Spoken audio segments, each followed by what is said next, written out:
Fala pessoal, beleza? Eu sou o Jed Chaves e a gente vai fazer uma sequência de vídeos explicando como fazer a instalação do Kubernetes com alta disponibilidade. O primeiro vídeo nós vamos abordar os pré-requisitos necessários para fazer a instalação do cluster utilizando o Debian 11. O segundo vídeo são os pré-requisitos necessários para fazer o cluster utilizando o Rock Linux 8. No terceiro vídeo a gente vai abordar a configuração do Keep Alive. Nós vamos utilizar ele para fazer alta disponibilidade do control plane. E por último, no nosso quarto vídeo, nós vamos fazer a configuração do cluster em si, onde vai ter o kubeadm init para inicializar o cluster e o kubeadm join para a gente fazer o ingresso dos outros nós ao cluster. Beleza? Vamos lá para o computador. Beleza, agora que a gente está aqui no computador, a gente vai fazer o acesso aqui à documentação do Kubernetes, né? E fazer algumas observações. Na documentação, quando a gente vai fazer o cluster com alta disponibilidade, utilizando o kubeadm, tem algumas características. Vamos dar uma olhada nelas aqui. Primeira delas, a gente precisa de um Linux compatível, beleza? Então o Debian e o Red Hat são compatíveis. Nós vamos utilizar o Debian 11 para fazer um dos ambientes e o outro ambiente vai ser criado com o Rock Linux 8, beleza? Então as duas versões que a gente vai usar para fazer o nosso setup são compatíveis. Segundo item, nós temos aqui a questão da memória. Cada máquina precisa ter no mínimo 2 GB de memória, senão nem sobe o cluster, beleza? Outra questão, 2 CPUs, no mínimo. Então, também existem alguns comandos que a gente consegue colocar para bypassar essa questão do limite de memória e CPU. Só que não é interessante a gente utilizar, então vamos seguir o que a documentação sugere, então 2 CPUs. Outra coisa que é necessário é que tenha conexão entre as máquinas. Então, no caso dessas máquinas dos nós, né, ficarem em redes diferentes, que não é o ideal, é necessário que tenha configuração, liberação no Firewall. O que eu sugiro é que seja criada uma rede específica somente para o cluster. Outra coisa é que cada máquina tem que ter uma identificação única. Então, cada uma tem que ter seu próprio hostname, MAC address único, e a identificação do produto também tem que ser única. Por quê? É gerado toda uma identificação em cima da máquina, senão o cluster não funciona. Então, se você for fazer um clone, você está criando um template, vai fazer um clone dessa máquina. Quando for fazer o clone, tem que se atentar a isso. Que o MAC address não seja repetido, porque existe essa opção na hora de fazer o clone, manter o MAC address, tem que ser alterado. E se existir alguma opção ali de manter a identificação do HD, isso também não pode. O HD tem que subir com a outra identificação, tem que ser um novo disco. Outra coisa que é muito importante, tem que ter o swap desabilitado. O Kubelet ele não funciona com o swap funcionando, com o swap ativado. Então a gente vai precisar desativar. Nós podemos fazer duas coisas. Ou a gente já cria a máquina sem o swap, existe essa opção.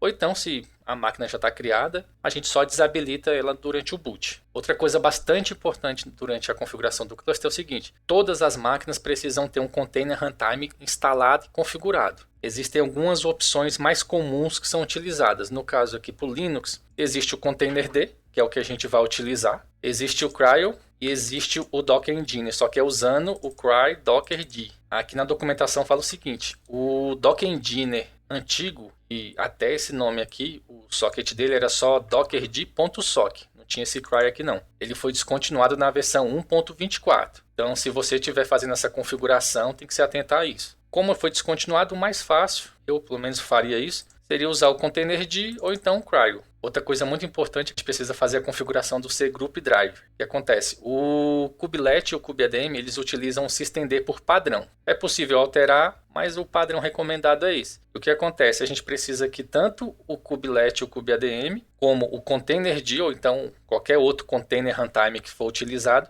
que também utilize o systemd. Os dois têm que estar utilizando o mesmo cgroup drive, senão pode dar problema. Durante os vídeos a gente vai fazer a configuração e mostrar como fazer essa seleção aí do cgroup driver. Agora vamos dar uma olhada aqui na topologia de um cluster com alta disponibilidade. Existem duas formas de fazer o cluster de alta disponibilidade. Uma é com o etcd atachado na máquina que vai ser o control plane, ou fazer o etcd em máquinas separadas. No nosso caso aqui, nós vamos utilizar a topologia que utiliza o etcd junto com o control plane. Na documentação tem esse desenho aqui que mostra a topologia estaqueada, com etcd tudo junto. O que acontece aqui? Cada parte dessa daqui são 3 control planes, né? A gente pode ver que tem no control plane, aí tem a API Serve, Control Manager, Schedule, o etcd. Então cada control plane tem atachado aqui o etcd. Outra coisa que acontece, é necessário que exista um load balance. Pode usar qualquer um. Se você tiver já um load balance, um F5, um Nginx, um HProx, pode utilizar. No nosso setup aqui, a gente vai trabalhar com Keep Alive instalado no próprio Control Plane. Aí o que acontece? Os workers, os nós workers, eles se comunicam com o load balance e o load balance se comunica com o Control Plane. Por quê? O load balance tem a inteligência para verificar se o serviço está up ou não. Então ele manda o pacote aqui para esse primeiro Control Plane. Se ele vê que ele caiu, ele tem a inteligência de parar aqui, de mandar esse pacote e começa a mandar para o outro. Então tem que ter alguém fazendo a inteligência para identificar se o serviço está rodando ou não. Nessa topologia que a gente vai utilizar, que é a Stacked, o etcd junto com o Control Plane, tem algumas considerações também na documentação. Ele fala que precisa de pelo menos 3 máquinas para rodar o Control Plane. Eu acho que 3 é o ideal, já vi bastante ambiente com 3. Eu acho que mais de 3 tem que ser um ambiente bem grande. Outra coisa que eles pedem aqui é que existam 3 ou mais máquinas também atuando como worker. E a mesma coisa que falava antes lá, é que precisa ter uma comunicação total entre essas máquinas. Existem as portas, na documentação mostra quais são as portas utilizadas pelo cluster, né, que precisam ser abertas. É só dar uma olhada lá. Um usuário com poder de sudo, para a gente poder fazer a instalação dos pacotes e acesso via SSH nas máquinas para a gente poder fazer a configuração. Agora eu vou falar um pouco sobre o setup que a gente vai utilizar no laboratório. Eu falei ali que na documentação sugere que a gente utilize no mínimo 3 máquinas por Control Plane e outras 3 por os workers. Só que meu computador não suporta essa quantidade de máquinas, né? Então eu não vou conseguir criar essas 6 máquinas. Então eu vou fazer ele menorzinho. Eu vou criar somente 2 Control Planes e um worker, beleza? Na imagem aí a gente consegue visualizar o endereçamento IP que vai ser utilizado. O que eu vou fazer? Como eu disse, o load balance vai estar configurado nas 2 máquinas que vão servir como control plane. Então vai ter um IP virtual, ele vai ficar fixo em uma. Se essa máquina der algum problema, o IP migra automaticamente para outra máquina. Que vai ser 192.168.1.100, só para a gente entender mais ou menos a topologia. Então o IP de final 100 vai ser utilizado pelo load balance. O 101 e o 102 são os IPs físicos reais de cada um dos control plane, e o 111 vai ser o IP do nosso worker. Então o worker ele vai comunicar com o IP 100, porque se o 101 ou o 102 falhar, o 100 é o virtual, ele vai oscilar entre os dois. Lembrando, está reduzido aqui no meu ambiente porque minha máquina não aguenta, mas a gente tem que seguir as recomendações que estão na documentação da Kubernetes. Então bora para a console. Agora que a gente está aqui na console, vamos fazer a instalação dos pacotes no Debian. Se você quiser ver o vídeo da instalação utilizando o Rock ao invés do Debian, você pode ir na descrição do vídeo que vai ter um link dele. Todos os comandos que nós utilizarmos aqui vão estar também na descrição do vídeo. Vamos fazer aqui primeiro a instalação de alguns pacotes, que são algumas dependências que a gente precisa para fazer a instalação dos repositórios, tanto do Containerd quanto do Kubernetes.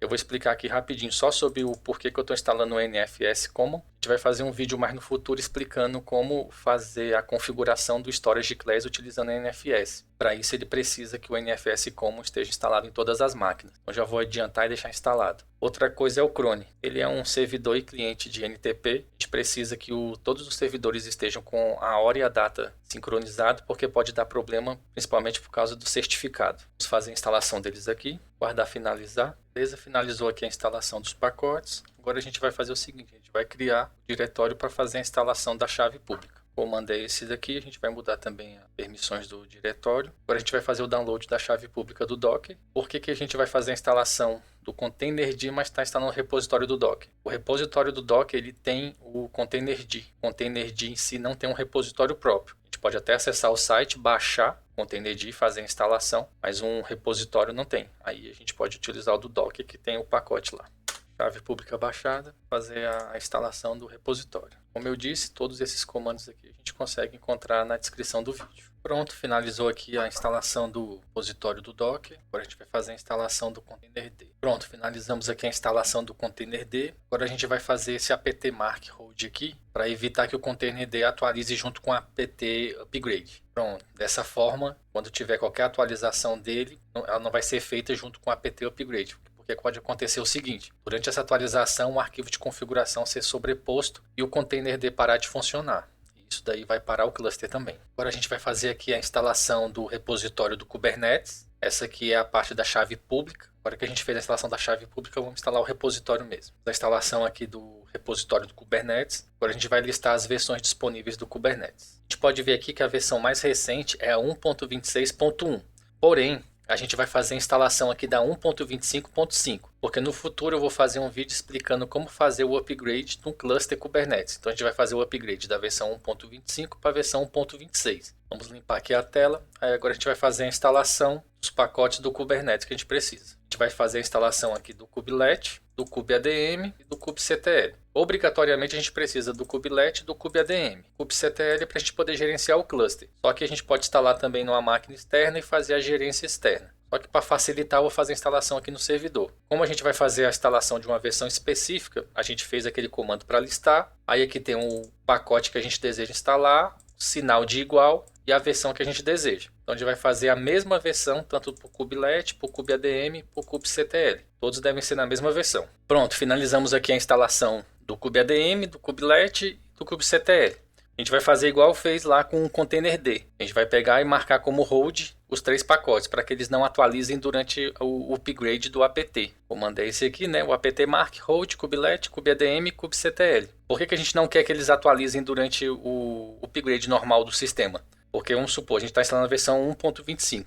Ele vai ver que tem atualização disponível para 1.26, ele vai fazer a atualização e nosso cluster vai quebrar. Por isso que a gente tem que fazer essa marcação aqui para que ele não seja atualizado junto com o sistema. A gente vai fazer a configuração de um arquivo aqui para poder alguns módulos do kernel subirem junto no boot. São esses aqui. Alguns, os que pedem na documentação lá são só 2. Ele pede esse overlay e esse brnetfilter. Só que quando a gente for fazer a configuração de alguns outros pods, algumas outras coisas, tipo o istio, ele pede alguns outros módulos. Então a gente já está colocando logo aqui todos que precisam para facilitar a nossa vida. A gente roda aqui. A gente precisa também instalar alguns outros aqui. Tipo o IP forwarding é necessário por causa do containerd, entre outras coisas. O que a gente precisa fazer agora? A gente vai fazer agora a configuração do containerd. O repositório faz a instalação do pacote, mas ou ele vem com a configuração mínima, que não é o suficiente, ou ele vem sem configuração nenhuma, que eu acredito que no caso do Debian ele vem sem configuração. Vamos validar aqui. Ele tem a configuração aqui, só que não é a ideal. Vamos substituir aqui para ter certeza que a gente vai estar utilizando a configuração padrão. A gente executa esse comando aqui, ó, containerd, config, default e encaminha a saída dele para o arquivo de configuração do containerd. Aquela questão que eu tinha comentado do cgroup driver. Por padrão, ele vem desabilitado para utilizar o cgroup drive systemd. Então a gente vai fazer essa alteração. Vamos editar aqui o arquivo, copiar aqui o caminho dele, vamos editar. Vamos fazer a busca aqui. Systemd cgroup está como false. A gente vai trocar para true, beleza? Só essa alteração que a gente vai fazer. Aí o que a gente precisa fazer agora? A gente tem que fazer agora a gente faz a ativação dos serviços, tanto do kubelet quanto do containerd. Aqui são os comandos, ó. A gente dá um systemctl enable no kubelet, dá um systemctl enable no containerd. O kubectl ele vai ficar reiniciando a cada 1 segundo, porque ele vai ficar esperando as configurações do kubeadm. Mas é normal, enquanto ele não tiver essa configuração, ele vai ficar reiniciando buscando configuração. Pronto, está habilitado aqui os serviços. Vamos fazer mais alguns ajustes aqui. Como eu havia comentado, tem a questão do swap. Nessa máquina eu instalei com swap já para eu poder mostrar como faz a desativação do swap. Nós vamos entrar aqui no caminho tcfstab. A gente vai procurar a linha onde tem um swap.